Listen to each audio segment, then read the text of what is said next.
municipalities such as this. That's Mr. G. Edward Griffin.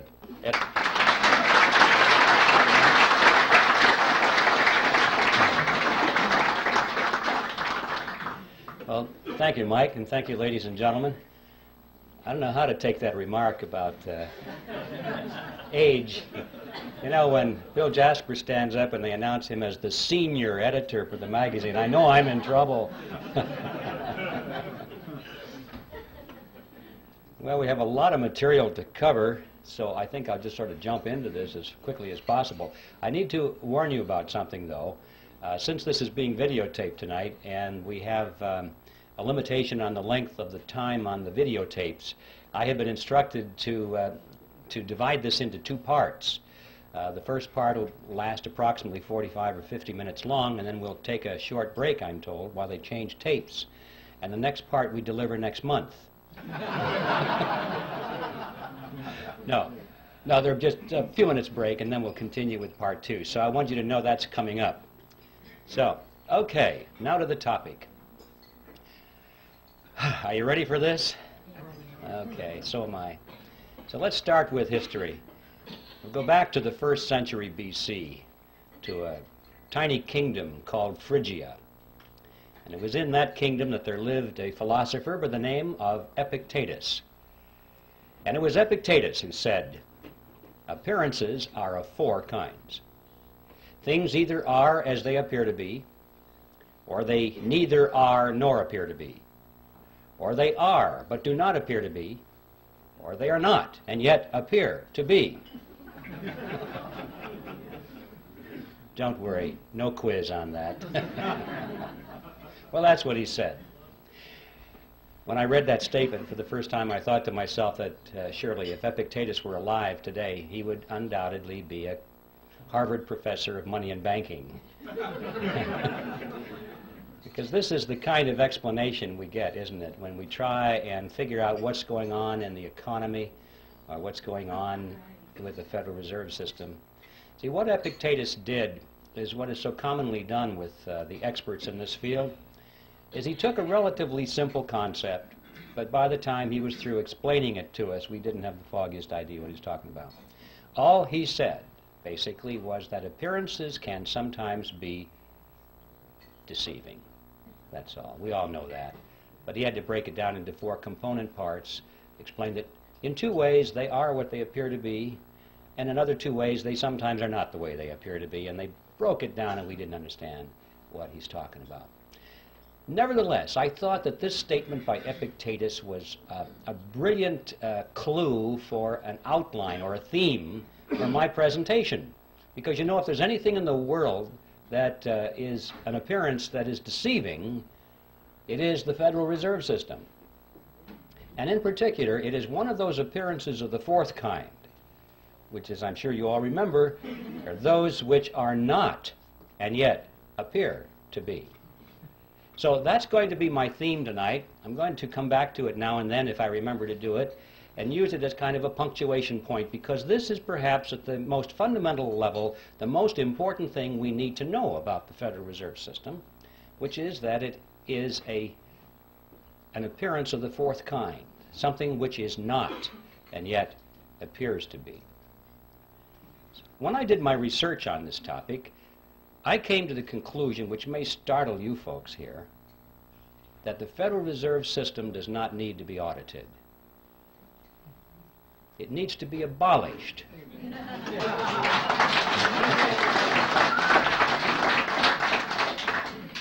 And the reason I say that is because I'm sure that if they audited the Federal Reserve System, they would find out that it's doing exactly what it's supposed to do. There's no secret there. There's no shenanigan going on behind the scenes. It's all out in the open. If we'll just study the Federal Reserve System on the basis of what we know already, if we'll read their literature, if we'll dig into the history, we find out that it's one of the greatest scams of all history. Out on the surface, it doesn't need an audit. An audit, I'm sure, would merely delay the process for a couple of years, give the American people the false impression that something is being done about this problem, and at the end of 2 years they'd say, well, the books are clean. I came to the conclusion that the Federal Reserve needed to be abolished for 7 reasons, actually, and I'd like to read them for you now. I've stated them in rather concise terms. Hopefully they'll have some shock value so you can remember them. And here they are. First of all, it is incapable of accomplishing its stated objectives. 2, it is a cartel operating against the public interest. 3, it is the supreme instrument of usury. 4, it generates our most unfair tax. 5, it encourages war. 6, it destabilizes the economy. And 7, it is an instrument of totalitarianism. Now, I don't know what you think about those 7 points. I know that a lot of you are totally in agreement with it. I can tell by your reaction. I trust that there are some skeptics here tonight. I hope there are. Otherwise, I feel like the minister talking to the choir. Usually there are skeptics in my audience, and frankly, those are the ones I'm most interested in talking to. And for the skeptics, I'm sure that you're thinking, those sound like pretty far-out statements. How could you ever demonstrate them to be true? But I think you would agree, regardless of your preliminary conclusion about those statements, that if any of them could be proven to be true, it would be good enough reason to abolish the Federal Reserve System. So let's take a look and see whether they can be supported.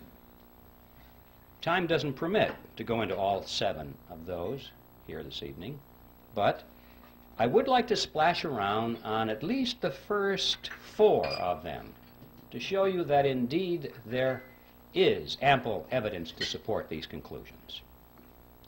And I think the best place to begin with all of this is where the action was, and that is the creation of the Federal Reserve System. And that takes us directly to the title of my book, The Creature from Jekyll Island. You can almost hear the music being played in the background as they do some kind of a spot commercial to sell this book. I have to admit I had a lot of fun with that title because I had this fantasy in my mind that someday it might be in a bookstore window and people would pass by and think, oh, it's a sequel to Jurassic Park. But anyway, that will never happen, I'm sure. The fact of the matter is, for those of you who know a little bit about this topic, the title has quite a bit of meaning in it. And we have a lot to learn by exploring what that meaning is. First of all, Jekyll Island is a real island. It's off the coast of Georgia. And it was on that island back in 1910 that the Federal Reserve System was conceived at a highly secret meeting that took place there. And what I'd like to do is talk about this meeting and show you that, in fact, the Federal Reserve was created there, and that there was a lot of secrecy surrounding it, and then we'll be confronted with the question, why the secrecy? When things are done in secret, there are often things to hide. And we'll explore what it was that they wanted to hide. And when we finally understand what that was, we'll be face to face with one of the most important facts about the Federal Reserve System that is not generally known. In 1910, Jekyll Island was privately owned by a small group of millionaires. In those days they were millionaires. In today's dollars they would be billionaires from New York. This is where their families went to spend the winter months. It was a resort island, a resort club. It was called the Jekyll Island Club. And there was a very elaborate clubhouse there, which was the center of their social activities. It's still there, by the way, if anybody wants to visit it. The island has been purchased by the state of Georgia, and this clubhouse has been renovated. It's a beautiful thing. And around this clubhouse, they had cottages, which were built by many of the families that belonged to the club. Cottages are not exactly the word I would have chosen to describe these structures. I remember on taking the tour through one of them, the guide said that there were 14 bathrooms in that cottage. So you have an idea of the kind of elegance that was there. In any event, the number of bathrooms has nothing to do with this story. I just get hung up on that because It's hard for me to imagine a cottage with that much running plumbing. But the important point was that this is where the Federal Reserve System was conceived, is in that clubhouse. So let's tell that story. It all began in November of 1910, when Senator Nelson Aldrich sent his private railroad car to the New Jersey Railroad Station, where there it was in readiness for the arrival of himself and 6 other men who were instructed to come under conditions of great secrecy. For example, they were told to come one at a time, not to be seen together, not to dine together on the night of their departure.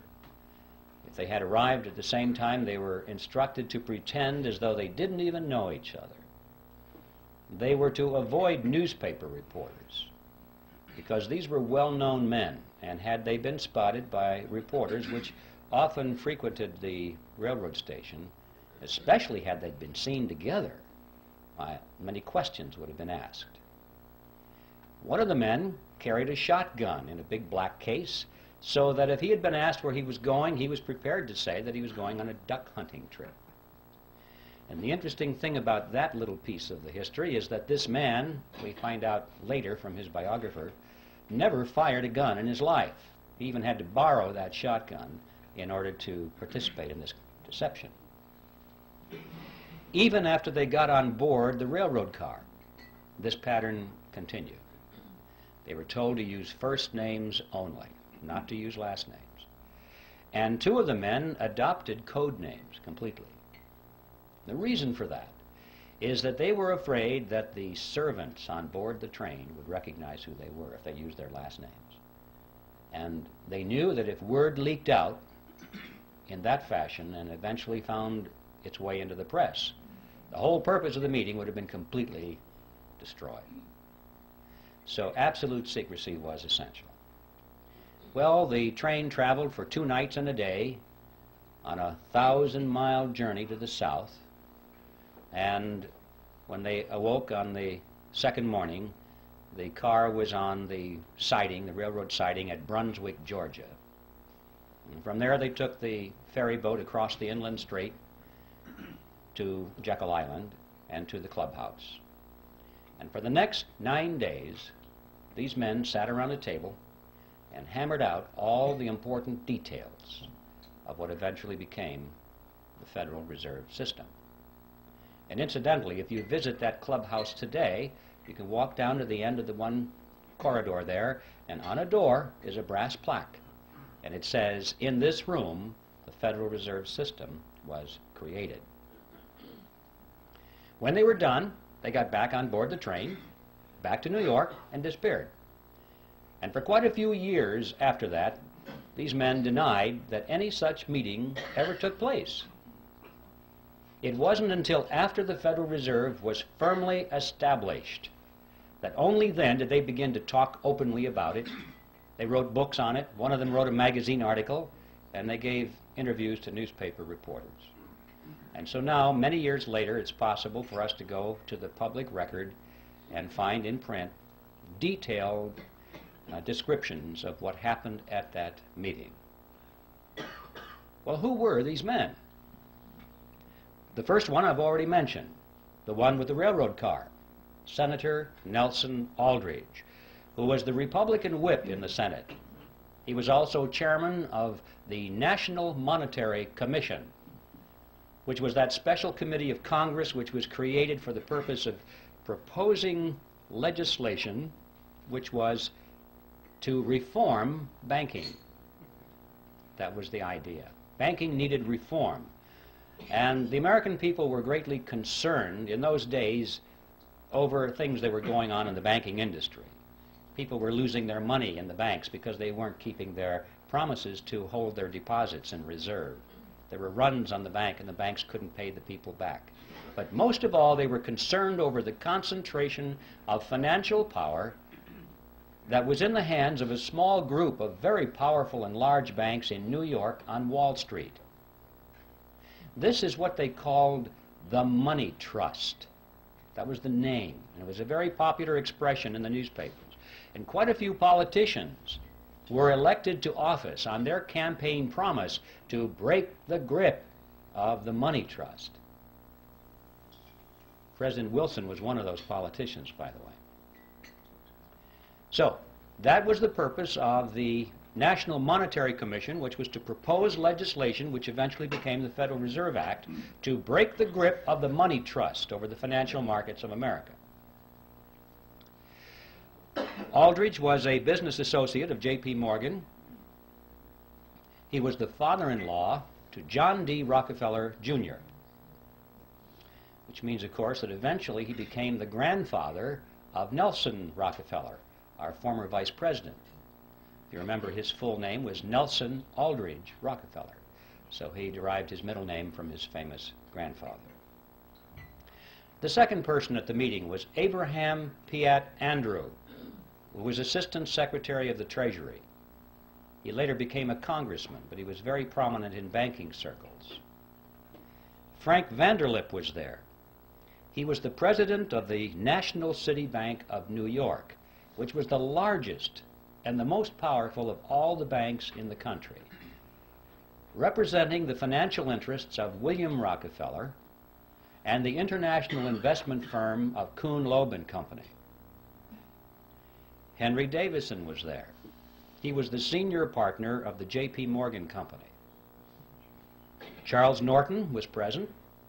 He was the president of the First National Bank of New York, which was another one of the giants. Also, there was Benjamin Strong, who was the head of J.P. Morgan's Bankers Trust Company. And incidentally, 3 years later, when the Federal Reserve System was finally created, he became the first head of the system. And finally, there was Paul Warburg, who was probably the most important of all the men there because of his knowledge of banking as it was practiced in Europe. Paul Warburg was born in Germany. He eventually became a naturalized American citizen. He was a partner in Kuhn, Loeb and Company. He was a representative of the Rothschild banking dynasty in England and France. And through all the years of his banking in America, he remained in very close contact with his brother, Max Warburg, who was the head of the Warburg Banking Consortium in Germany and the Netherlands. Paul Warburg was one of the wealthiest men in the world. And those of you who are Little Orphan Annie fans, you'll remember Daddy Warbucks. Well, Paul Warburg was the real Daddy Warbucks, after whom that character was named. And everyone at the time knew it. I have his photograph in the book. If you'd like to compare his picture to the drawing rendition of Daddy Warbucks, you'll see the similarity between Warbucks and Warburg. And also, while we're on the subject of cartoon characters, anyone who's played Monopoly will remember the drawing of the capitalist with the handlebar mustache and the cigar. That's J.P. Morgan. Those are the 7 men who were on Jekyll Island, and as incredible as it may seem, they represented approximately 1/4 of the wealth of the entire world. And these are the men that sat around a table on Jekyll Island and created the Federal Reserve System. What's going on here? Should arouse our curiosity a little bit. It didn't just happen. Well, speaking of it just happening, for the skeptics, you're probably wondering, did it really happen that way? Perhaps Griffin is exaggerating this to make a point. Well, yes, it really happened that way, and to illustrate that, we could go to a lot of documentation, but to simplify this, I'd like to just read for you a short excerpt taken from one article written by Frank Vanderlip, who was one of the attendees at that meeting. And this was written in the Saturday Evening Post, and it appeared on February 9, 1935. And this is what Vanderlip said.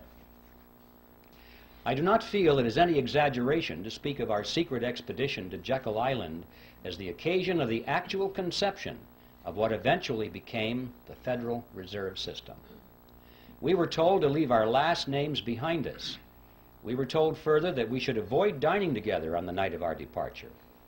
We were instructed to come one at a time, and as unobtrusively as possible, to the railroad terminal on the New Jersey littoral of the Hudson, where Senator Aldrich's private car would be in readiness, attached to the rear end of a train to the south. Once aboard the private car, we began to observe the taboo that had been fixed on last names. We addressed one another as Ben, Paul, Nelson, and Abe. Davison and I adopted even deeper disguises, abandoning our first name. On the theory that we were always right, he became Wilbur and I became Orville, after those two aviation pioneers, the Wright brothers. The servants and train crew may have known the identities of one or two of us, but they did not know all, and it was the names of all printed together that would have made our mysterious journey significant in Washington, in Wall Street, even in London. Discovery, we knew, simply must not happen. Well, why? What's the big deal here? What's wrong with a group of bankers getting together in private and talking about banking or banking legislation? And the answer to that question is provided by Vanderlip himself in the same article. He said, if it were to be exposed publicly that our particular group had got together and written a banking bill, that bill would have no chance whatever of passage by Congress. Why not? Because the purpose of the bill was to break the grip of the money trust. And ladies and gentlemen, it was written by the money trust. It's as simple as that. Had that fact been known from the very beginning, the public would never have accepted it as a means of breaking the grip over the money trust. And we would never have had a Federal Reserve System because the scam would have been exposed from the beginning. This was like having the fox build the hen house and install the security system.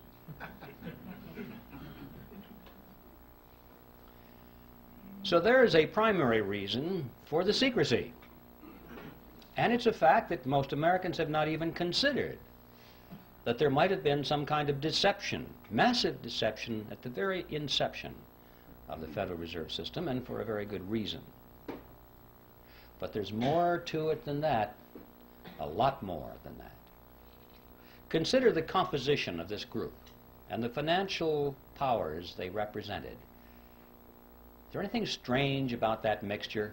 Here we had the Rockefellers, we had the Morgans, Kuhn, Loeb and Company, the Rothschilds, the Warburgs, all in one room for 9 days plus 2 days on the train, coming to an agreement. What's going on here? Anything strange about that mixture? Well, ladies and gentlemen, these were competitors. These were the giants in the field which prior to this period had been beating their heads against each other for dominance in the marketplace, for dominance in the financial markets of the world, not only New York, but Paris and London, everywhere. Competitors. This is extremely significant because it happened at precisely that point of American history when business was undergoing a major ideological transition. Prior to this period, America had grown and prospered and surpassed all the countries of Europe as an industrial and economic power because it adhered to the principle of free enterprise competition. And it was in this period that a rapid transition was taking place to the concept of monopoly and cartel. Going back, in fact, to the old world concept which had held Europe back for all these years. Monopolies and cartels were becoming the order of the day in America. It was John D. Rockefeller I who said it. He said, competition is a sin. He believed it. All of his biographers quote him on that one, by the way. And he and others of these industrialists of the period were devoting all of their time to the elimination of competition. They did not believe in free enterprise competition at all. They knew that the road to riches and power was through the elimination of their competition. And if they couldn't beat their competition out, then they tried to buy them up. If that didn't work, they joined with them in a shared monopoly, and that is a cartel, a shared monopoly. Perhaps I should define that word in more detail so at least you'll know what I'm talking about when I use the word. A cartel is a group of independently owned businesses which come together for the purpose of reducing or eliminating competition between themselves so that they can enhance their profit margins or secure their position in the marketplace. And they do this by price fixing. They won't compete on price. Or they divide up geographical markets or products and services. For example, if we were forming a cartel here, I might say, well, I get the north and you get the south. We won't compete. Or I might insist that I get to produce the gizmo, but you can produce the widget. And we won't compete. Or we'll share patents and processes. We won't compete. And every time we agree to eliminate one area of competition between ourselves, we move closer and closer together until finally we are as one industry insofar as the marketplace is concerned, even though our component parts are independently owned. And that is a cartel. And so that enhances our profits. We can get more for our products and services than we could in the arena of free enterprise competition. And of course, the other side of that coin is that the public pays more for those products or services than they would otherwise. And that is just as true in a banking cartel as it is in any other kind of cartel. And the amazing fact emerges that when you study this period, that for the 15 years before the meeting on Jekyll Island, these groupings of which we're speaking had come together increasingly in joint ventures. They were learning how to avoid competition between themselves. They knew they couldn't knock each other out. They had tried that. It was too costly. Now it was time to come together. And what happened on Jekyll Island is that they formed a banking cartel, and they called it the Federal Reserve System. An amazing fact that all these years we've had something which most people have thought was a government operation of some kind or another. We were told it was a creation to protect the people, to stabilize the economy, and it's a cartel. And the purpose of a cartel is to enhance the profit structure of the members of the cartel. Period. That's the second amazing discovery, to be learned if we understand and analyze what happened on Jekyll Island back in 1910. But there's a third element, which is perhaps even the most important of all, and that is that this cartel went into partnership with the government. Well, cartels often do that to enforce their cartel agreements, but in this case they did it in spades. Now, in any partnership, there has to be a payoff.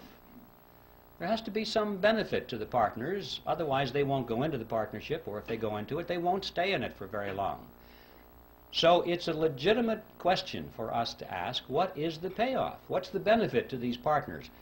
Let's find out why the government is in this partnership, and then we'll find out why the banking cartel is in it. And in order to find out what the payoff is, we'll have to examine how the Federal Reserve System creates money, because that's the key.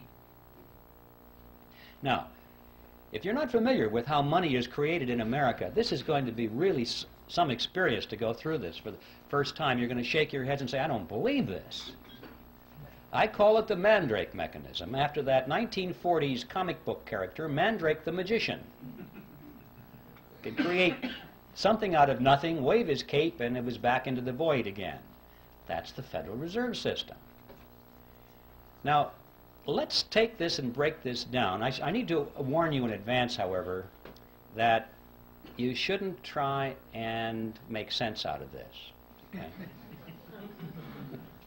Because you'll blow a fuse if you think this makes sense. Just remember, this is your plain old American scam that we're talking about here. It's that simple.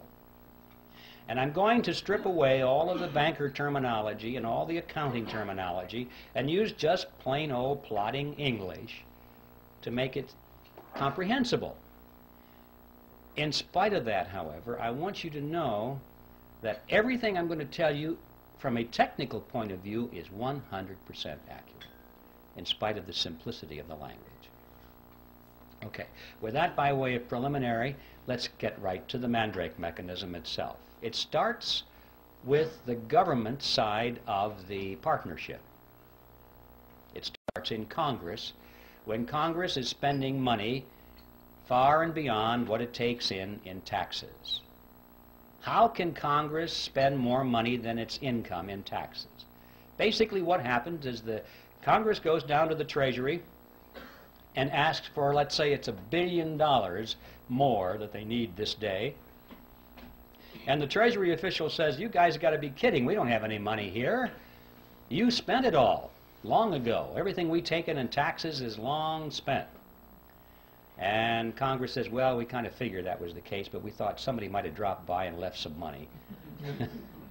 They said, we know what we'll do. We'll borrow the rest of it. So they go down the street to the printing office. Now notice they're not going to print money.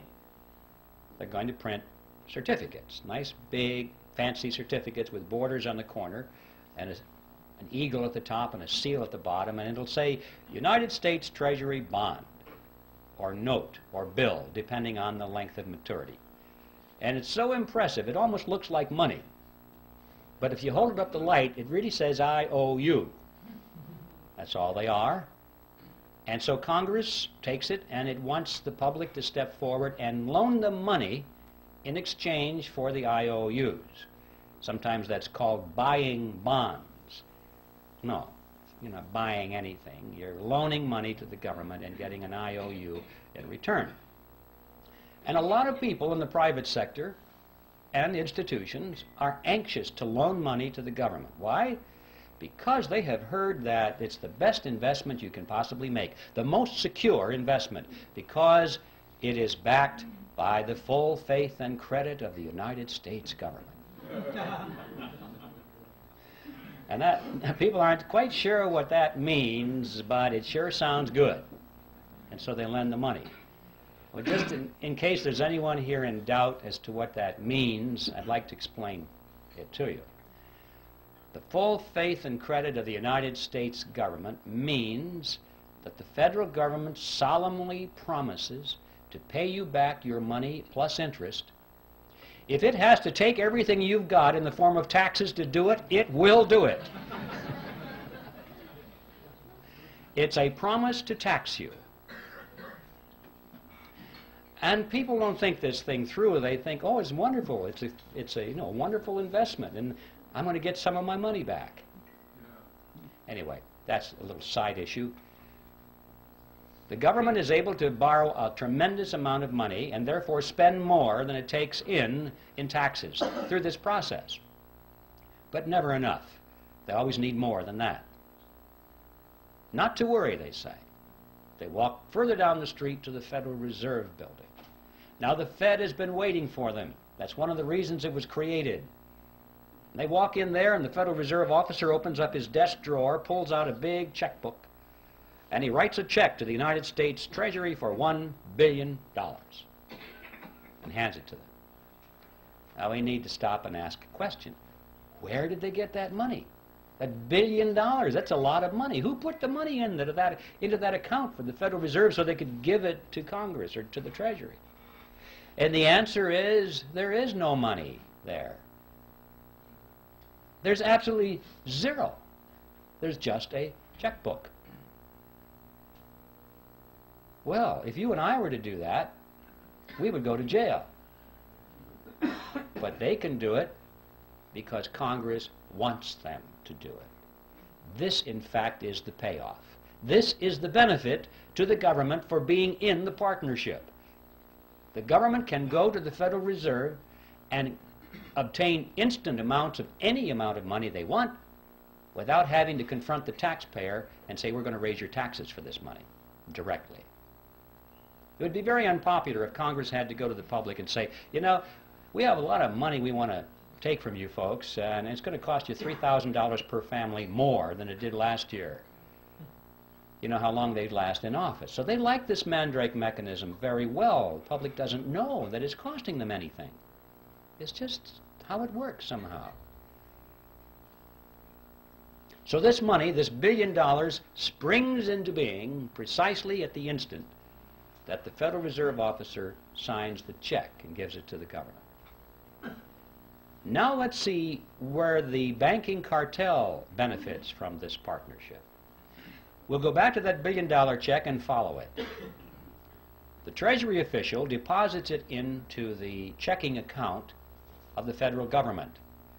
And immediately all the computers start to whir and the ledgers show that the government now has $1 billion deposit, $1 billion in its account, and so therefore it can write checks up to $1 billion. Government checks start flowing. Let's just follow a $100 check.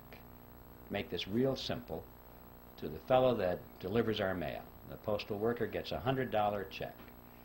And he looks at this and he can't imagine in his wildest dreams that just 2 days ago that money didn't exist anywhere in the universe.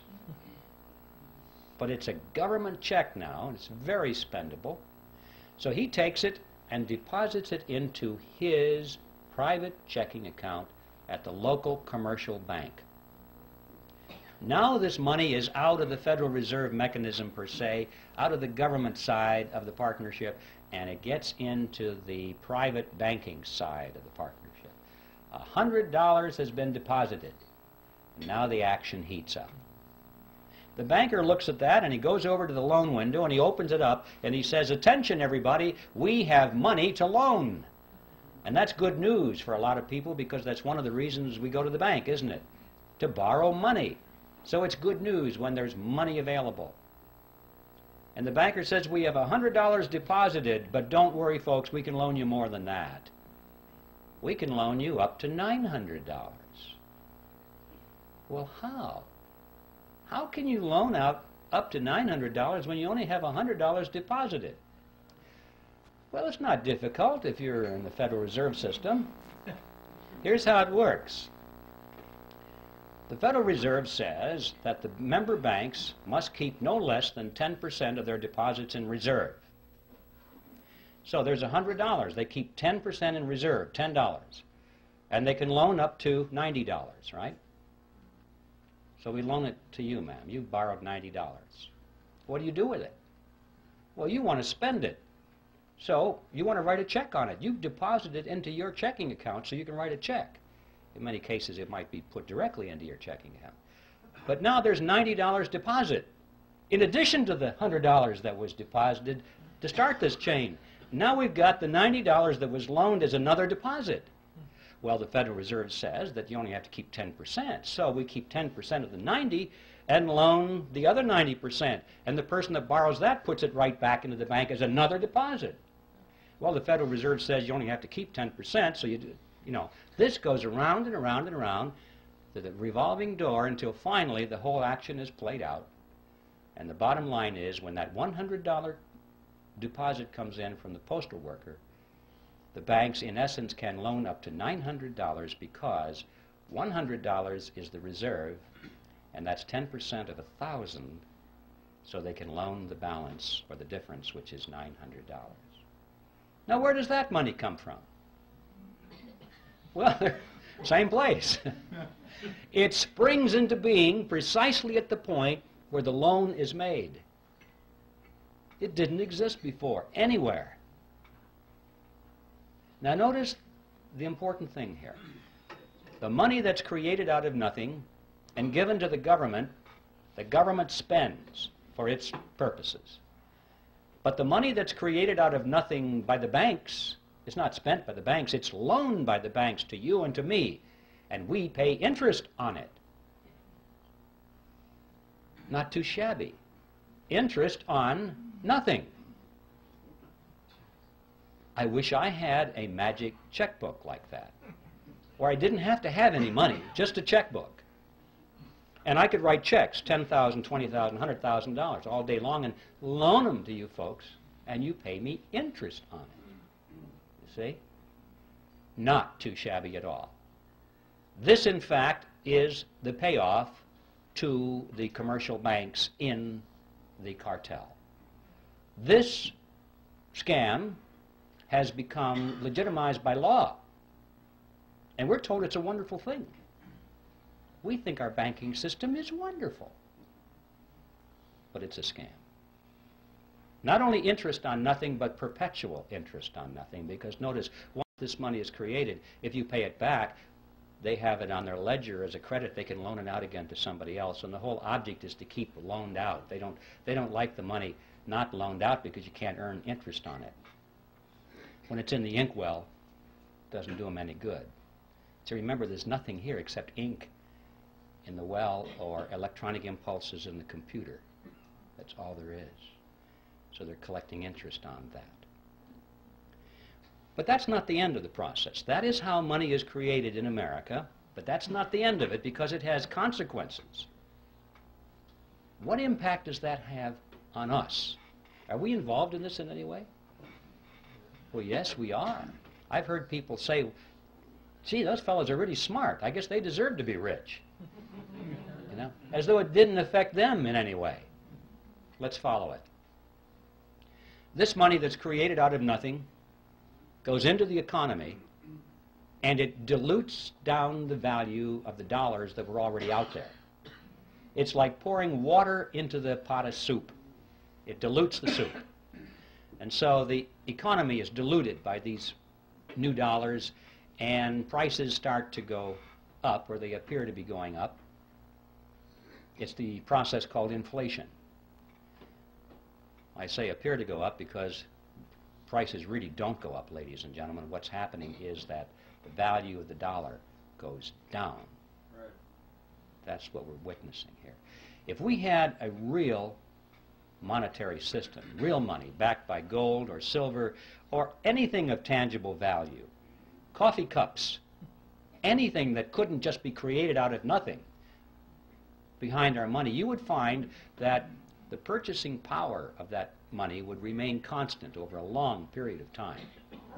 And to illustrate that point, it's interesting to know that if we had lived in ancient Rome and had a 1-ounce gold coin, we would have been able to buy a fine toga, a handcrafted belt, and a pair of sandals. That was the price. So today, what can we buy with a 1-ounce gold coin? We can walk into any men's store and buy a really fine suit, a handcrafted belt, and a pair of shoes. The real price of these items hasn't changed in thousands of years when expressed in terms of real money. But when expressed in terms of these things we carry around, we call them dollars. They're not. They're really Federal Reserve notes. They buy less and less and less because they keep creating more and more and more of them, and they dilute the economic soup. But we still haven't followed this to the end of the trail. We've lost some purchasing power through this thing called inflation. But how many people ask the question, who gained it? Did anybody gain our lost purchasing power, or did it just evaporate and go up to heaven somewhere? Somebody gained it, didn't they? But we don't know who. Let's follow it. The people who gained our lost purchasing power were those who were at the point where this fresh money was injected into the economic soup. Those at the nozzle get dollars that look the same as all the other dollars, and they have them first, and they can spend them at full purchasing power. But by the time the person who gets those dollars then gives them to the next person and the next person, it goes out toward the edge of the pot, where most of us are, and it gets diluted down. But the ones up there at the nozzle are the ones who have gained our lost purchasing power. Who are they? Well, we know that the government is one of them. That's where the billion-dollar check started, isn't it? That was the beginning of this whole process. The government spent that money first. And then, of course, those who work for the government and those who have government contracts and those who get grants and so forth get the next wave, and they're not doing too bad either, and it starts out from there. But what about on the banking side? Who got that money first off? Well, the people that came up to the loan window. They were the first ones to get it. Now, this comes as no surprise to anybody here, I'm sure, that in times of inflation, it's a good thing to borrow. Everybody tells you that because you know that you're going to borrow $1 and you pay it back with quarters or 50-cent pieces because inflation erodes the value of those dollars. So you know to borrow is to gain. And the people who don't borrow, who save, they're the ones who are losing. But notice, however, that this gain that the borrower gets, he has to turn right around and give to the bank in the form of interest on nothing. So he doesn't really gain at all. It appears to be gain, it's paper gain, but his gain actually goes back to the bank as interest on nothing. Now yes, during times of inflation, his paper assets expand, expand, expand. Golly, this real estate looks like it's worth a lot of money right now, but then the economy contracts, and he's wiped out. He doesn't have anything. And notice that when you go to the bank and you go to borrow some of this nothing money, did they expect nothing from you in return? No. They want you to sign over and pledge as collateral your car, your house, your assets, hard assets, not nothing assets. So when the economy contracts and you can't continue to make those payments, they get your marbles. So the bank will do all right, whether it's expansion or contraction. So what's the answer to the question? Who gains? Who got your lost purchasing power? Big surprise, ladies and gentlemen. The two members of the partnership called the Federal Reserve System. It's the government and the members of the banking cartel. Those are the ones who got your purchasing power. Now there in a nutshell is an overview of the Federal Reserve System. And I guarantee you, ladies and gentlemen, you're not going to read this in any textbook on the subject. And I can also tell you that you now understand everything there is of importance to know about the Federal Reserve System. The payoff on the government side is that they're able to tax their people, and don't forget inflation is a tax.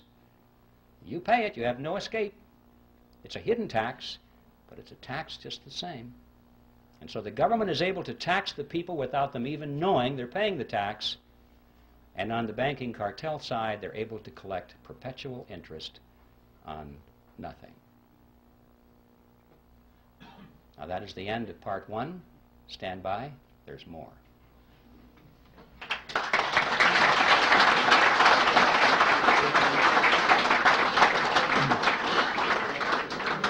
Ladies and gentlemen, we'll take a 5-minute break, and let's keep it to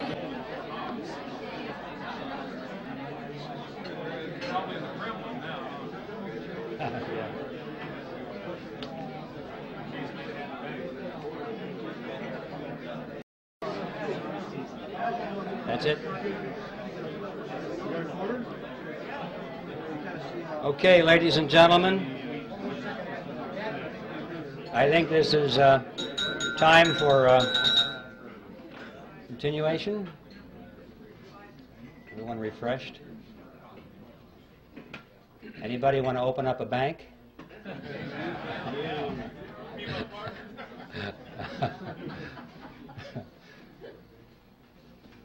All right, part two. We'll go back to Jekyll Island. We have much to learn there. In fact, if we just analyze what happened on Jekyll Island, we can figure out almost everything that's going on today, even though that happened back in 1910. And one of the things that they had to resolve there was what to call this creature of theirs. This partnership between government and the commercial banks was not new with the Federal Reserve System.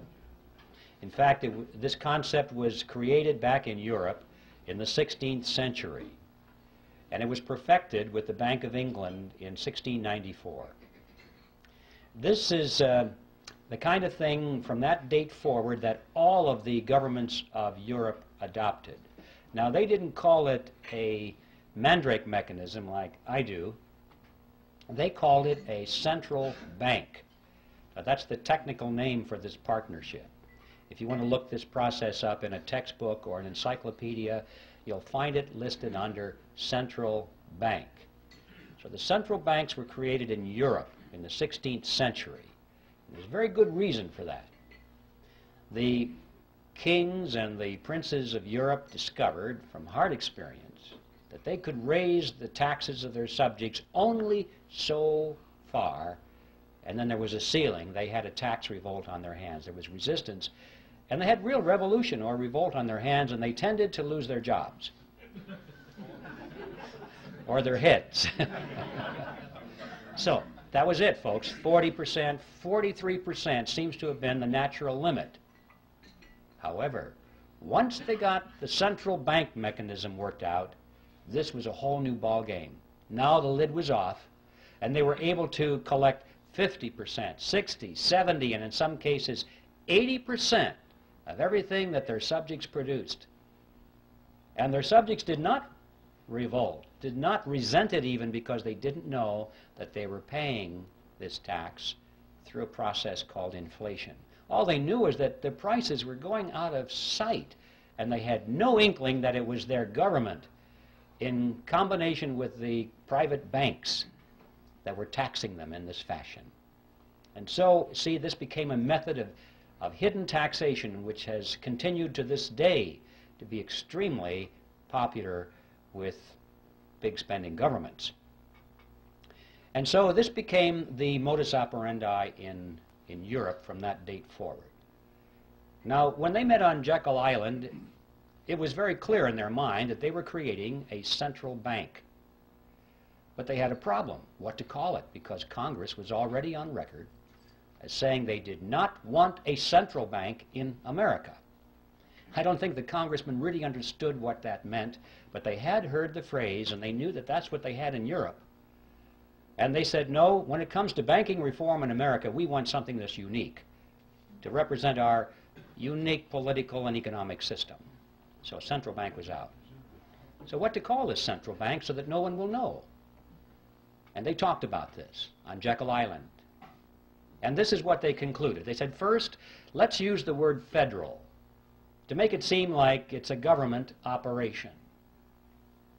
Secondly, let's add the word reserve to make it seem like there are reserves somewhere, like it was a banking concept. Third, let's add the word system.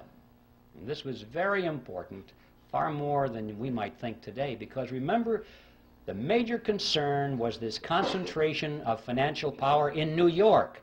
And they had to sell the American people on the idea that this was a diffusion of power over a system of banks. And so they talked about 10 regional banks, and finally they said, no, that's not enough. We'll have 12 regional banks and diffuse the power away from New York, or at least make it appear that way. And they'll build those big buildings in all these regions, and the local yokels can come and look at the buildings and say, golly, we got one of them out here too. You know? And the impression was that because these buildings were out there, that the power was pulled away from New York and diffused throughout a system of Federal Reserve banks. Well, as you've heard said many times by now, what we wound up with was not federal, there are no reserves, it's not a system at all in the sense of diffusion of power, and the Federal Reserve banks aren't even banks. So on all four words, we're dealing with appearances of the fourth kind. Brilliant strategy. The next step was to sell this creature to the American people. And the first draft of the Federal Reserve Act was called the Aldrich Bill, sponsored by Senator Aldrich, of course. And this was against the good advice of Paul Warburg, who said, Nelson, if you put your name on this bill, it's going to get voted down in Congress because you are so closely identified with the power of big business.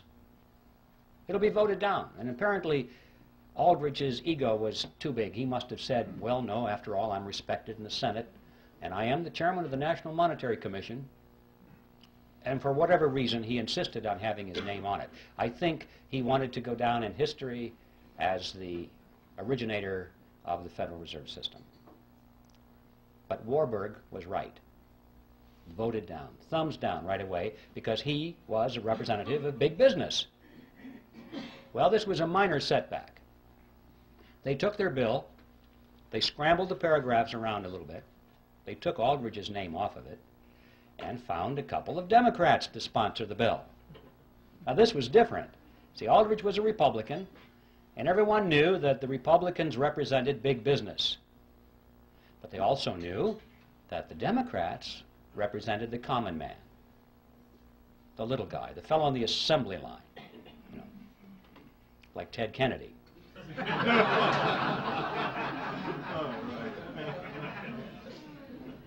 So they found a couple of millionaire Democrats to sponsor the bill.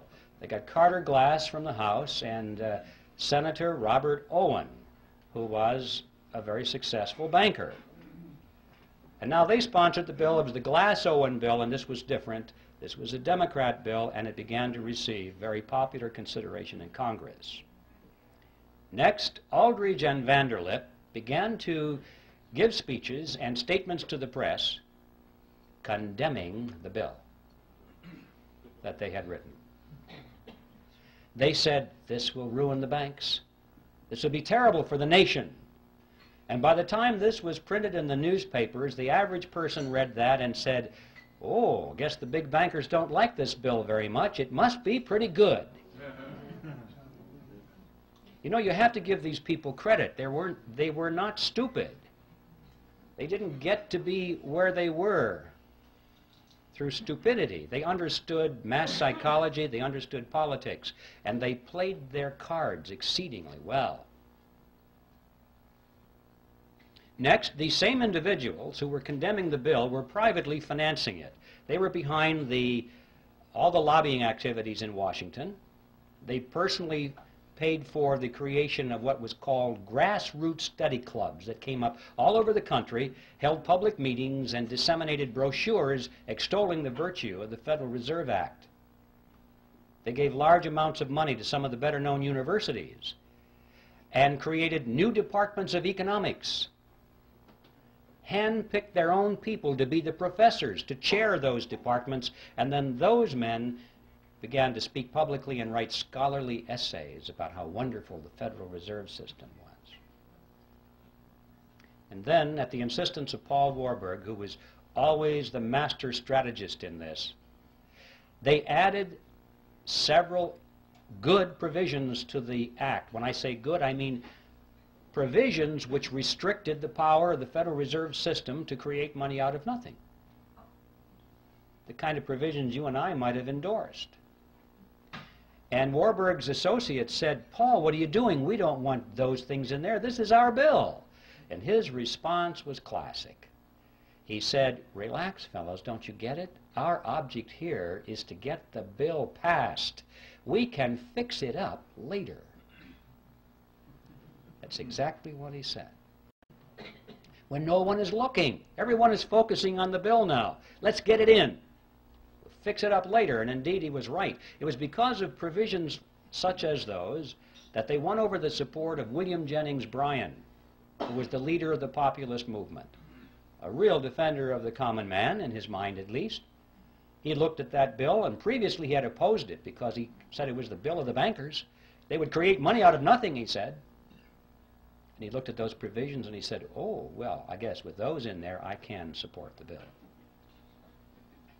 And with the elimination of his opposition, the road was cleared, and it was inevitable what would happen. They did fix it up later. Since the Federal Reserve Act was passed, it has been amended over 100 times, and nobody has noticed. All of those original provisions, which were sound, were long ago removed, and many, many more have been added, which greatly expand the power and reach of the Federal Reserve System. A big bunch was added back in 1980. It just extends the power of the federal government to areas that you can't even imagine. We're talking previously about being able to create money out of government debt, American government debt. They can now create it out of foreign debt. Any country in the world. Any country in the world can offer a bond, an IOU, and our Federal Reserve System is now empowered by law to convert that into American money. Even corporate debt, they can convert that into American money. There's no limit whatsoever. And nobody has noticed. So Warburg was right. They fixed it up later. And it's no surprise, therefore, that with this kind of professional deception and strategy that a great deal of support was gained for the bill, and on December 22nd, 1913, it was passed into law and signed into law the next day by President Wilson. And the creature from Jekyll Island finally moved into Washington, D.C. Well, what did we get? Let's stand back from the creature now a few paces and survey its general form. We got a corporation chartered by Congress, which was given an exclusive franchise to create the nation's money. We got a mechanism whereby Congress has been able to raise unlimited amounts of taxes through inflation without the American people even knowing that they're paying the tax. And we got a mechanism whereby the banks can earn perpetual interest on nothing. I'd like to turn our attention now to an intriguing question, which is who owns the Federal Reserve System? You often hear this topic discussed on talk radio. Whenever the subject of money or the Federal Reserve comes up, inevitably somebody will get on the telephone and say, did you know that the Federal Reserve System is not a government agency at all?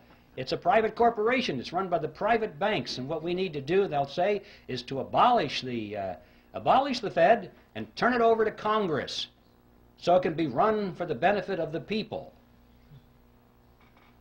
Well, I'd like to deal with that because this involves a half-truth and a non-solution.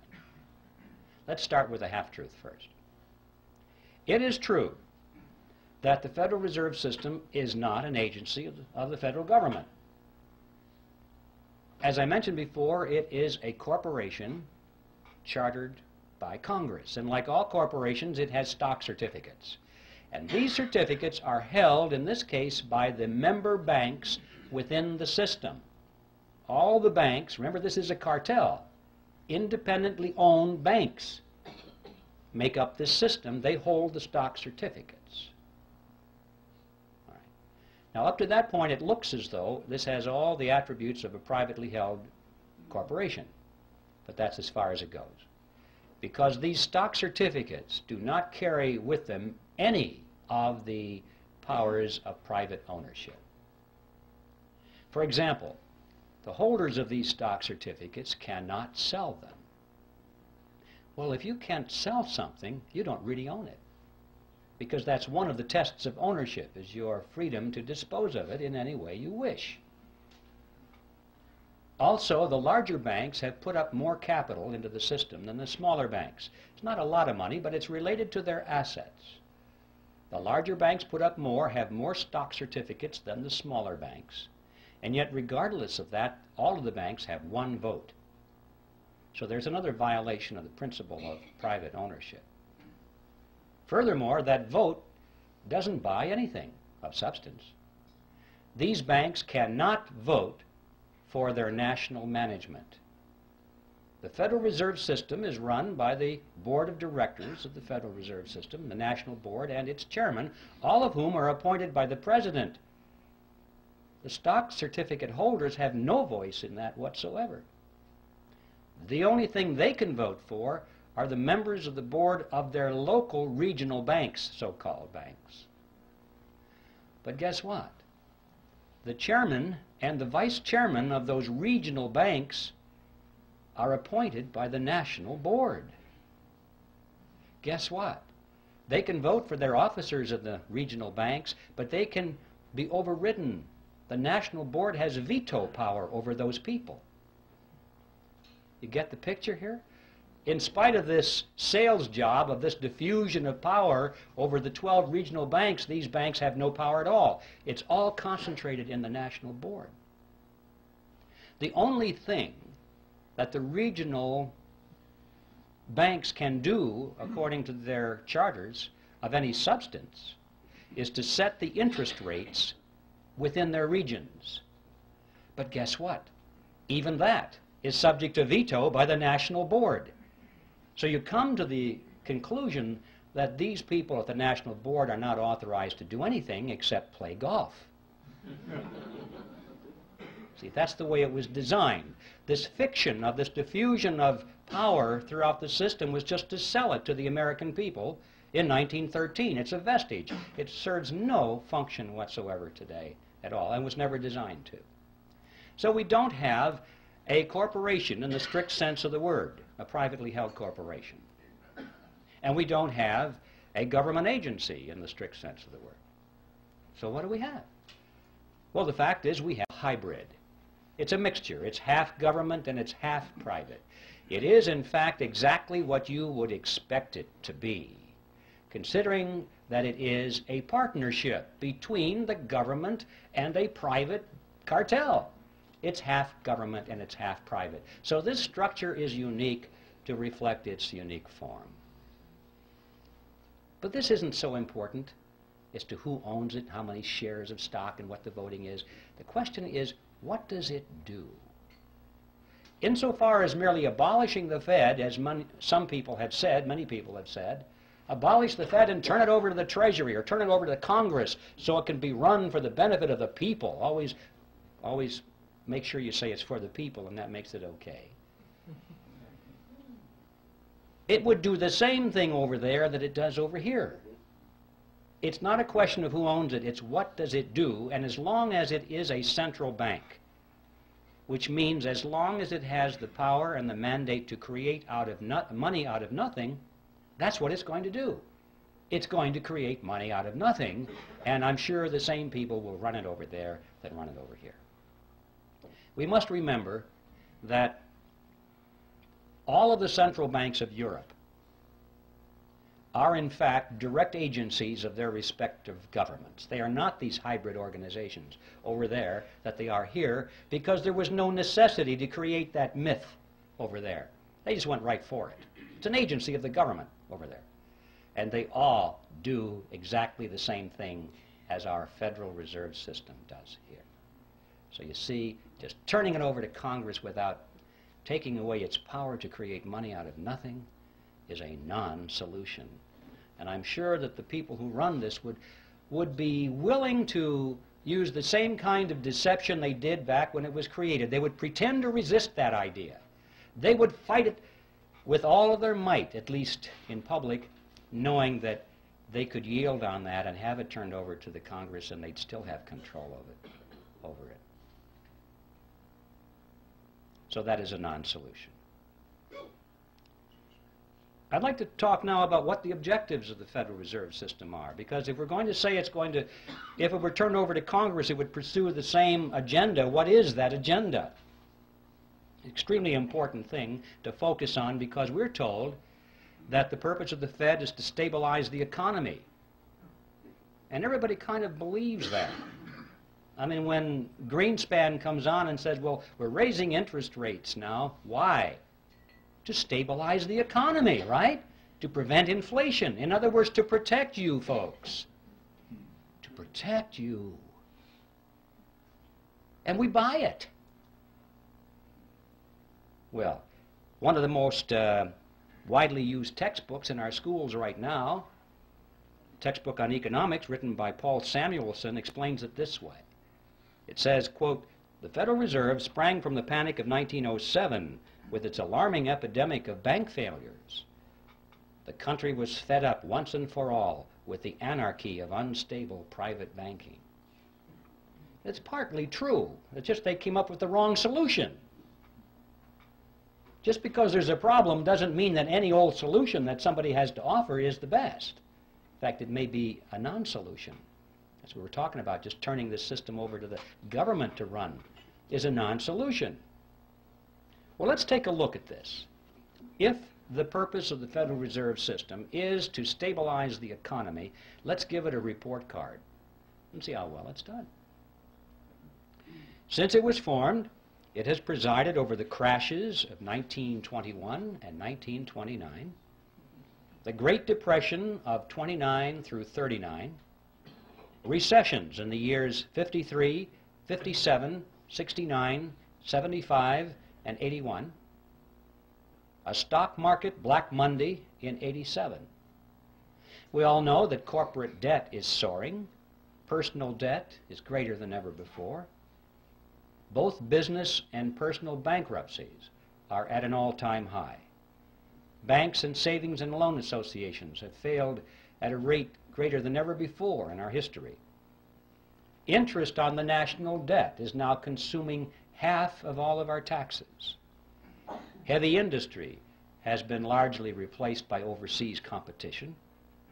We're facing an international trade deficit for the first time in our history. 75% of downtown Los Angeles and other large metropolitan areas are now owned by foreigners, and over half of the nation right now is officially in a state of recession. Now that is the report card of the Federal Reserve System after 80 years of stabilizing the economy. And I don't think it's even controversial to say that the Federal Reserve has failed to meet its stated objectives. The only controversial question is, why has it failed?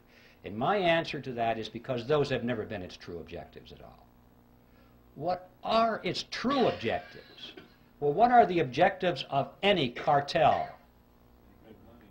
To make money, to enhance the profit margins of the members of the cartel, and to stabilize its position in the marketplace, to prevent competition. Those are the objectives of any cartel. And if our analysis is correct here, we'll find that this, in fact, has been what the Federal Reserve System has accomplished for itself and its component members. To be more specific, it's possible to go to the period of Jekyll Island and read the papers and speeches that were done by the people on Jekyll Island and their associates. The big banks were concerned over three things, among other things, but the three main things were as follows. They said they wanted to reverse the erosion of their power away from New York. That's right, just the opposite of what the Federal Reserve System was supposed to accomplish. They wanted to keep it in New York. They were concerned because as the nation was spreading westward and southward, new banks were springing up all over the frontier.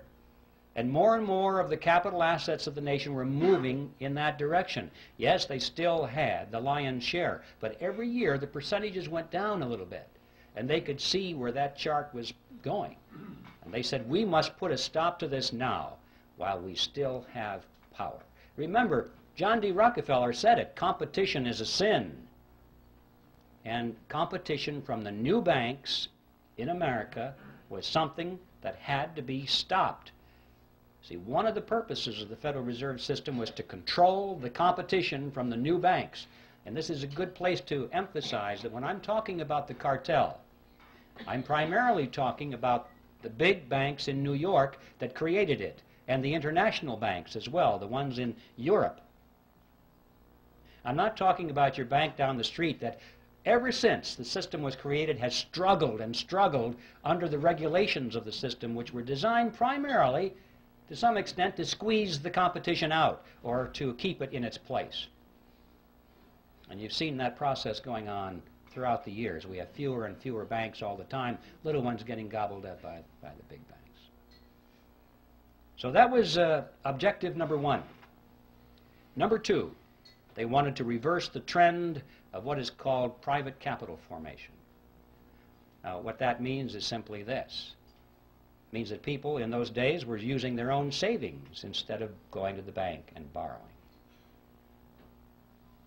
Corporations in particular found that it was better for them to withhold some of the dividends from their stockholders each quarter, put that money into a sinking fund, let it accumulate, or let the capital form, as they say, capital formation, and then use their own money to build the new factory or launch a research and development project or whatever, instead of going to the banks.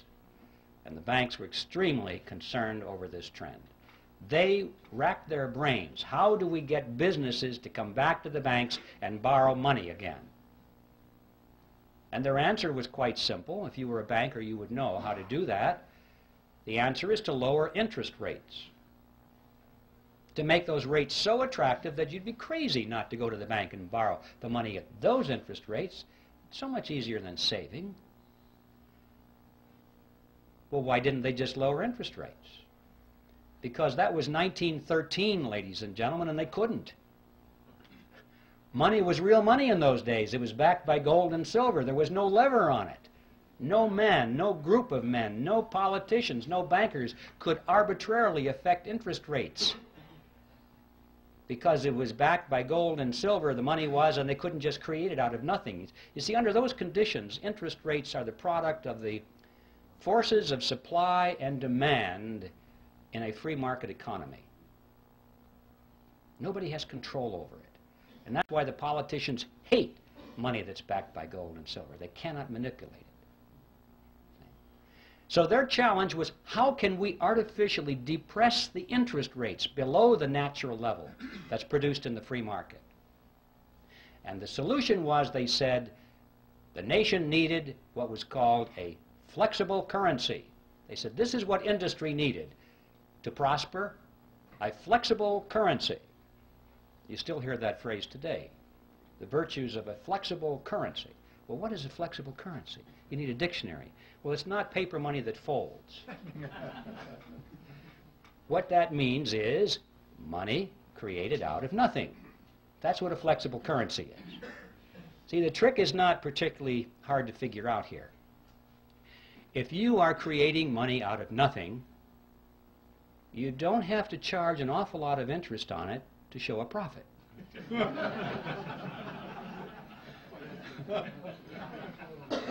See, it's as simple as that.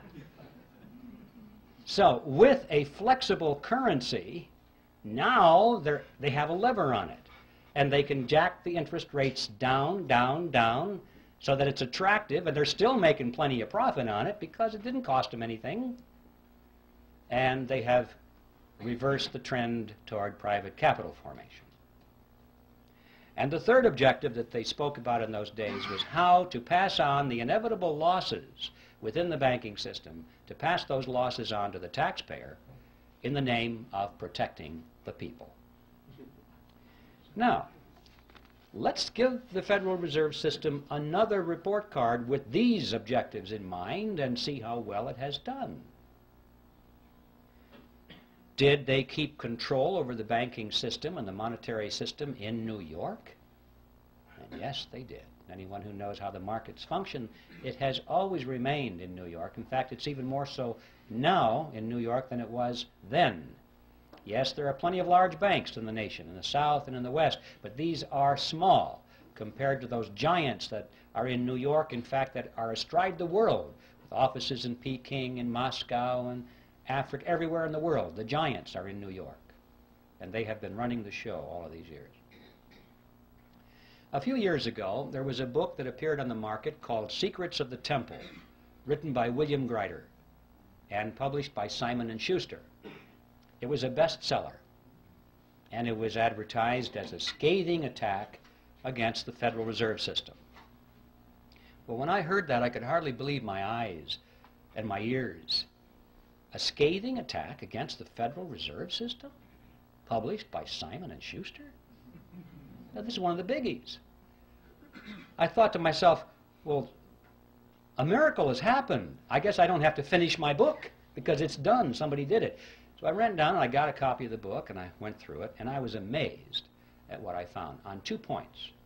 First of all, I was amazed because Grider had his history very well done indeed. It was accurate. I didn't expect that. I thought it might be a whitewash of some kind.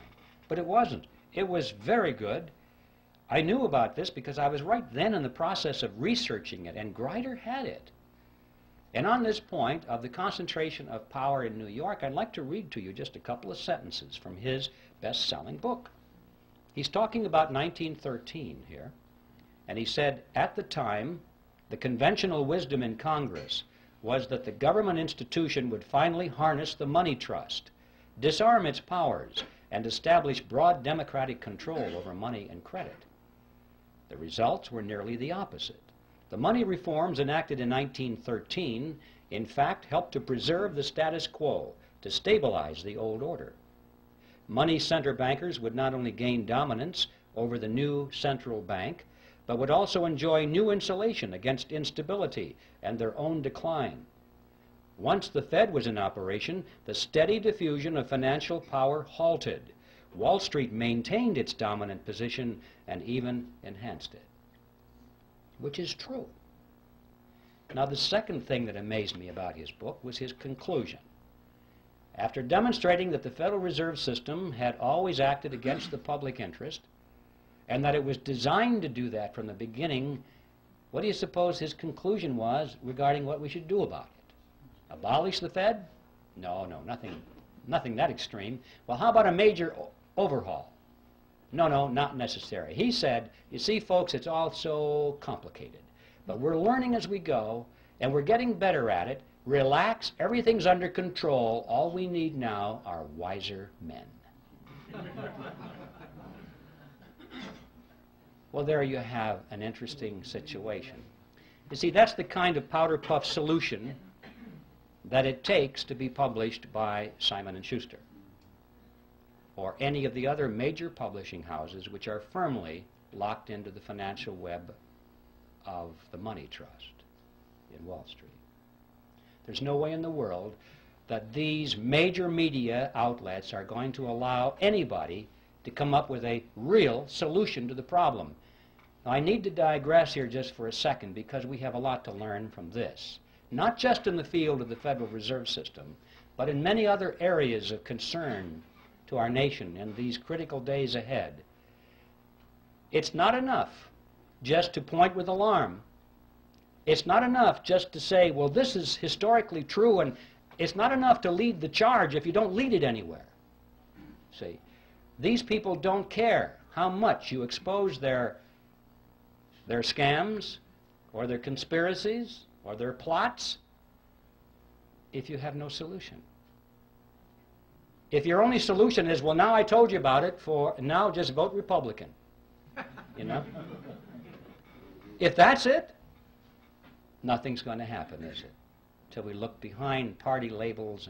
In other words, wiser men, whatever that means. This is controlled opposition, ladies and gentlemen, and it's something that's been going on for a long time. These people are smart enough. Remember, they sold this Federal Reserve System in the face of opposition, and they did it by deception. They're smart enough to control their own opposition or to create their own opposition if necessary, so they can lead it nowhere. I'll just leave that thought with you because it's something we need to be very aware of in the critical days ahead. Let's get back to the Federal Reserve. It gets an A on its report card for objective number 1, which is to maintain control over the money markets in New York. Did they reverse the trend toward private capital formation? Boy, did they ever. With interest rates brought down periodically to such attractive levels, individuals and corporations have been enticed away from saving their own money and going to the bank. You'd be a fool not to get that money at those low interest rates. Of course, then the economy contracts and things go a little sour now and then, and the fruit falls from the tree, and they pick it up. They get all your marbles. They get all your assets, your houses, your cars, your factories, your stocks, and your bonds.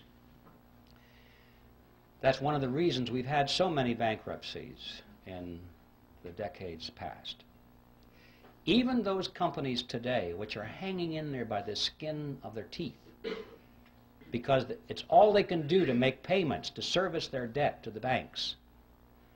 Notice that many of those companies are now sending more money to the banks as interest on their loans than they send to their stockholders as dividends on their stocks. Think about that.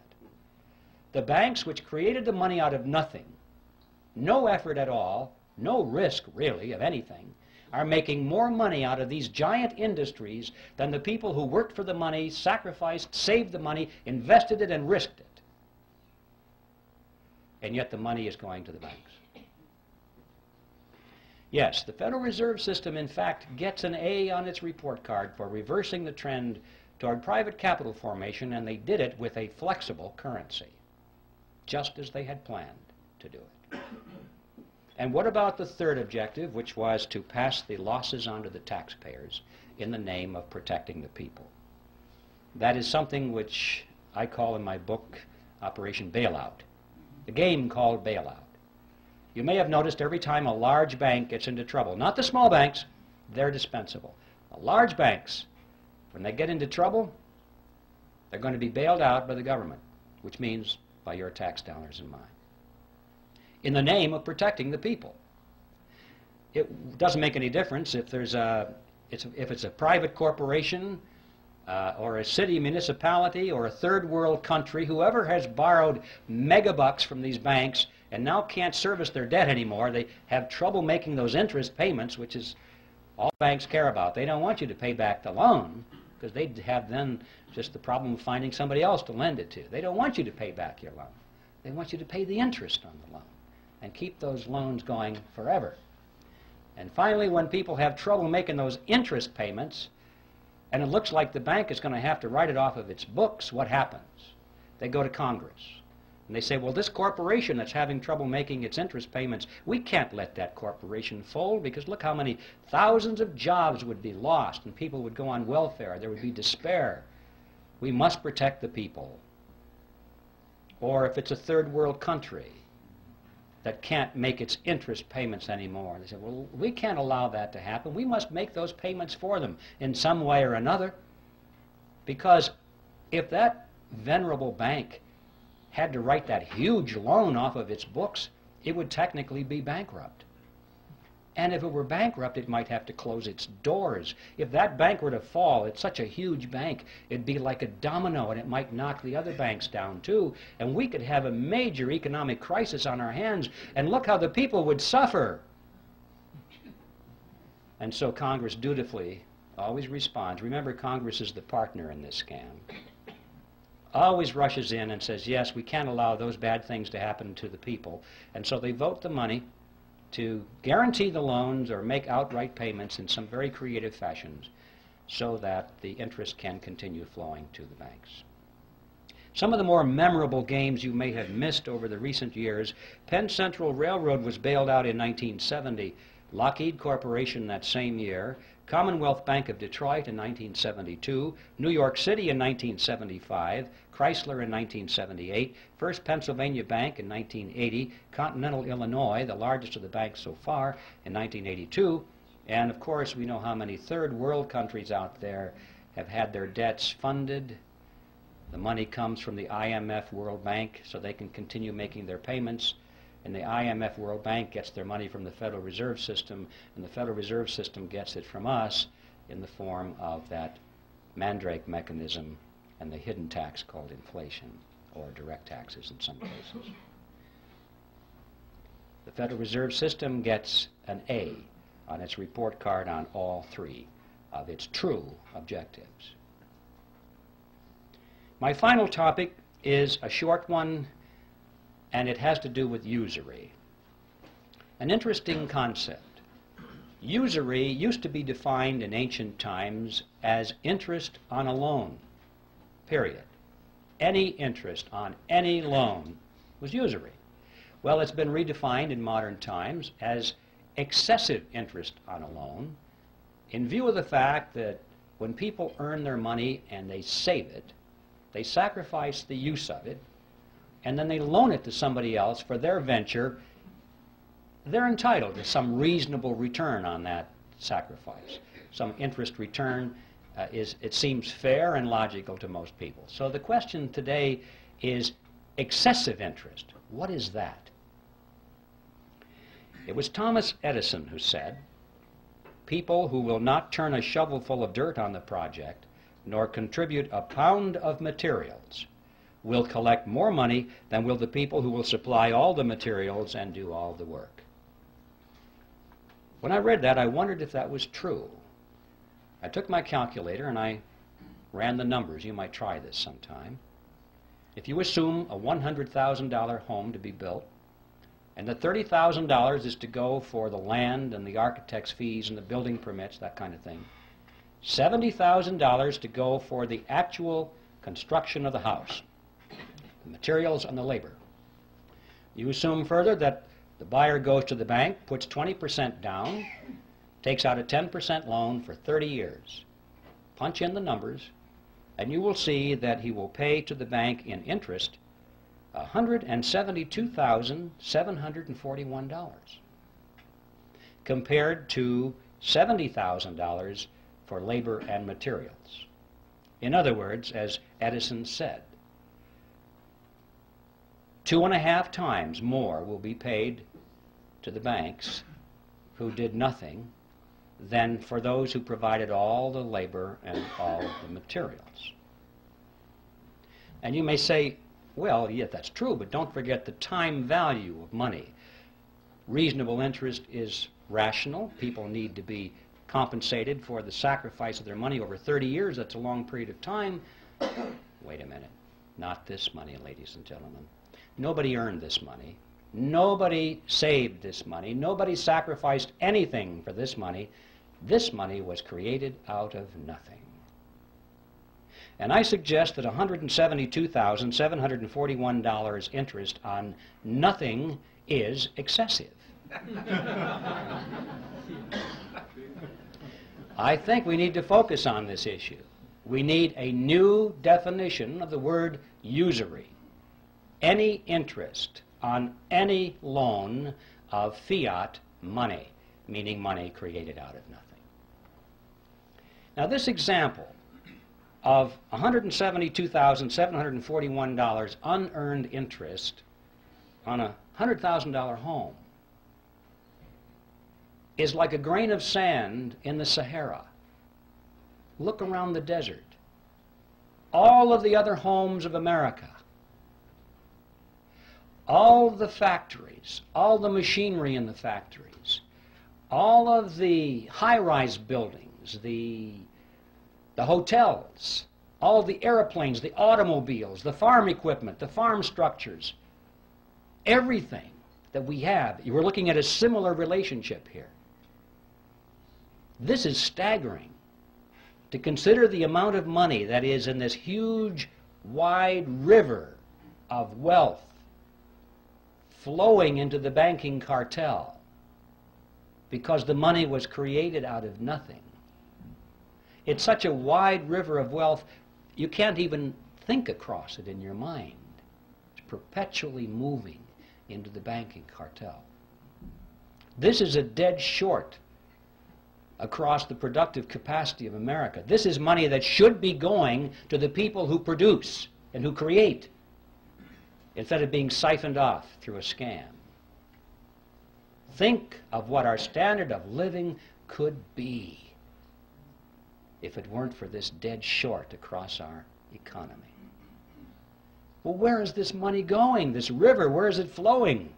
You get the mental picture that maybe it's going into a lake somewhere or behind a dam. All this money is rising, accumulating. People are getting richer and richer and richer. No, not so. It's not how it works. They're spending the money. What are they spending it for? Well, they're not spending it for more yachts and more mansions. That's not it. I mean, they got rid of the mansions back on Jekyll Island. They got bored with those things. Once a person has all the money that they can possibly use for the material pleasures of life, what is left? Sure, power. Absolutely. They are spending this money for power, ladies and gentlemen, to acquire power over you and me and our children. They're literally buying up the world with it. But I don't mean they're buying up the real estate or the hardware. They're buying up control over people. Technically, in sociological terms, they're buying control over the power centers, which means those groups and institutions through which people live and work and follow leadership and accept information. People are always associated in groups, and they work in groups, they move in groups. And these groups have heads of them, leaders. And this money has been going for many years to acquire influence, if not control, over the leaders of these power centers in society. So they can, therefore, indirectly influence and control you and me. Specifically, that means they have been spending this river of wealth very freely to buy control over politicians, political parties, television networks, cable networks, newspapers, magazines, publishers, wire services, motion picture studios, universities, labor unions, church organizations, trade associations, labor unions, tax-exempt foundations, multinational corporations, Boy Scouts, Girl Scouts, you name it. Make your own list. I guarantee you, if you have a large, influential organization which influences people, you will find that this river of wealth has been flowing partly into an attempt to acquire control over the leadership of these institutions and organizations, especially those which are offered as opposition, especially those which supposedly are to stop this whole process from happening. Now, this has not only been going on in America, but this has been going on in every nation of the world, pretty much in the industrialized nations as it has gone on here. But I'd like to call your attention to what's been happening in the so-called third world, or the underdeveloped nations. This process is now complete. It's not going on. It's finished. They literally have bought those nations. Have you ever wondered what's going on there with the IMF, World Bank? Every once in a while on the back page of the newspaper you read that Congress once again authorized another $100 billion or so to go to the World Bank. And then it explains very carefully that this money is being used for humanitarian reasons. It's being used to uplift the standard of living of these poor people. That is an appearance of the fourth kind if you ever saw one. It's not being used for that at all. If it is, they're not doing a very good job, because after all these years, you cannot point to one of those countries which has had its standard of living raised one iota by this vast expenditure of money, because it was never designed to do that. The money does not go to the people. It does not go to the industries or the businesses of those countries where it might have a chance of raising the standard of living. It goes to the politicians, doesn't it? It goes to the governments of those countries, and it is used specifically to perfect and strengthen the control mechanisms over their people. Usually this starts out as an inefficient dictatorship, but by the time they get the UN money, it ends up as an efficient dictatorship. They have a better organized and equipped army. They have a better paid bureaucracy, more people in the bureaucracy. They have more ways of controlling their subjects. They have food chains that they can offer to their friends and deny it to their enemies. This money is used to build totalitarian systems in every country that you want to point to and analyze. You see, these people, these leaders of these countries, for the most part, couldn't care less about the standard of living of their subjects as long as they live well. They live in their mansions, have their yachts, their jet aircraft, and they go to New York and live in the Waldorf Astoria while they attend United Nations meetings. They're very happy with that. They have no ideology. Communism, socialism, fascism, capitalism, what difference does it make? Where's the money?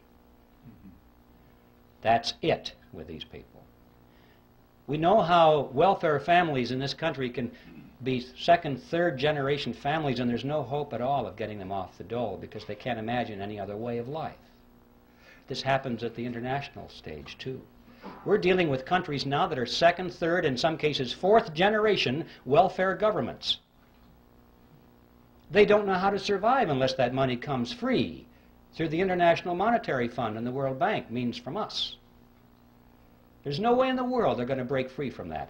These countries, ladies and gentlemen, have already been purchased, lock, stock, and barrel, in this fashion, and they are now in place in the New World Order. And they're simply waiting for us to show up. And that's the other side of the coin, because not only does this transfer of wealth to these countries from us not raise their standard of living, but it does in fact help to lower ours. And this too is part of the plan. A strong nation is not a candidate for surrendering its sovereignty. But if a nation can be brought to its knees, if it is hungry, desperate, if it has chaos in its streets, if it has political turmoil, then the people in that nation will much more likely accept any solution that's offered to them by their government or by a world government. If there's anarchy in the streets, as we saw in Watts, in Los Angeles, people were joyous when the soldiers showed up. They were joyous because this now was an end to anarchy. It was a dress rehearsal. They won't care whether the helmets on these people are blue or brown. If it says UN on the side, that won't make any difference. They'll say, thank God for the UN, finally brought and restored peace to our streets. And if people are hungry and they're out of work and they don't know what to do in the economy, they'll be so thankful for a UN monetary unit which has purchasing power a little bit. Thank God for this UN money, because the old American dollars are kaput. Don't know what to do with them. This is the plan, ladies and gentlemen, to weaken America. And so that's the process. And I'm mentioning this because I want to emphasize to you that what is going on here has nothing at all to do with wealth. The name of the game now is power. Well, now, what are we going to do about this? Obviously, if we just restrict our attention to the subject which is ours tonight, the Federal Reserve System, the answer is clear. We have to slay the creature. But how are we going to do that? The creature was created by Congress, and that's how it's going to be slain. Congress can do it and will do it if we build enough fire under those chairs in Washington. I think it was Clyde Watts, General Clyde Watts, years ago, said, he was speaking of judges in those days, but he could have as well talked about congressmen. He said, they may not see the light, but they can feel the heat. And this is true. I don't know if you folks know, well, I know many of you folks here know all about the TRIM committees, which are part of the John Birch Society. They have proven themselves to be excellent ways of getting some of these big spenders out of Congress. It just happened. We saw, but I think it was 30 of them replaced. Not entirely because of TRIM activity, but believe me, it had a lot to do with it. This is something that works.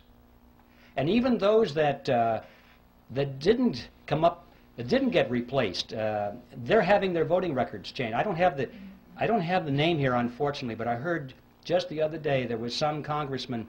We had the letters shown to us there. Here was a guy with his voting record it was very bad. He was voting for big government and higher taxes. And the TRIM committee started to hand out his TRIM bulletins in his district, and it was at a gun show. And he came over and says, take those things off the table. And he was irate. He said, well, we can't do that, Congressman. That's your report card, you know. And he wrote a real nasty letter or two, and they had copies of it. And he said, you know, I think that these TRIM bulletins are good for one thing, and that's to line the bottom of the bird cage. That's what he said. The next election, his report card was all good. He decided, I can't get rid of these TRIM bulletins. He's changed his voting, and the next report card was good. He straightened out. He had no particular principles, but these fellows put their finger to the wind, and they can tell which way it's blowing. If he wanted to be reelected, he had to get into step. And I know that a lot of these people go around saying, well, I've been trying to warn my constituents of this danger for many years, once the fire is built under their seats. So that's a very important program, and we can do it simply by exposing the voting records of these people and not just taking their words. Now, all of this, of course, this whole program requires an informed electorate, and that doesn't just happen. You don't inform the electorate just by wanting it to happen. You have to have quality educational materials. You have to know that they're accurate. You have to be able to rely on them. You have to have an organization to prepare and distribute these materials. They just don't go out on their own. I mean, I could have written this book, for example, and it would have just stacked up in my garage without the Speakers Committee, without the Birch Society's programs and its chapters and its people in place, its coordinators. It takes organization to make these things happen. And of course, not the least of which it takes leadership, which has proven its ability and its expertise, particularly its integrity, so it can offer real solutions instead of non-solutions, and leadership which is not going to be purchased and run by the opposition. And of course, that is the mission of the John Birch Society. If there's anybody here who's not a member yet, I just want to tell you that the Society is an ideological army, and the time has come to enlist. I think it was Patrick Henry who put it pretty well. He said, "Our brethren are already in the field. Why stand we here idle?" Now, the bad news is that time is running out. It used to be that I told people that about some of these problems, and they would say to me, could never happen in America. You're just exaggerating, you know. And now they say, how much time do you think we have left? Because you can see it. It's all around us. The New World Order is being built around us. We have a world army being built, a world court being built, a world taxing authority being built, a world trading authority being built. It's being built all around us. You realize right now, as we speak, over half of our standing military is now serving under foreign officers. This thing is going rapidly, ladies and gentlemen. So, we're running out of time. But the good news is, we still have time. We still have time, and we have the freedom to work. We can do it if we'll work like the Dickens, like our freedom and our lives depended upon it. They do. That's precisely what does depend on it. So instead of being sour about how late the hour is, we should rejoice over the fact that we still have freedom. We still can meet like this. We can hold public meetings. We still have elections. We can still throw these scoundrels out. So what we need to do now is just get to work and do that which we must do. We can still overthrow the government of the United States every 2 years without firing a single shot if we'll simply discharge the responsibility of citizenship, which comes along with being free men. So that's my message with you, ladies and gentlemen, and that is that whatever it is you plan to do for your freedom or your country, do it now. And a good place to begin is to send Epictetus back to Phrygia. And let's convert that mammoth appearance of the fourth kind into a disappearance of the first kind. Thank you.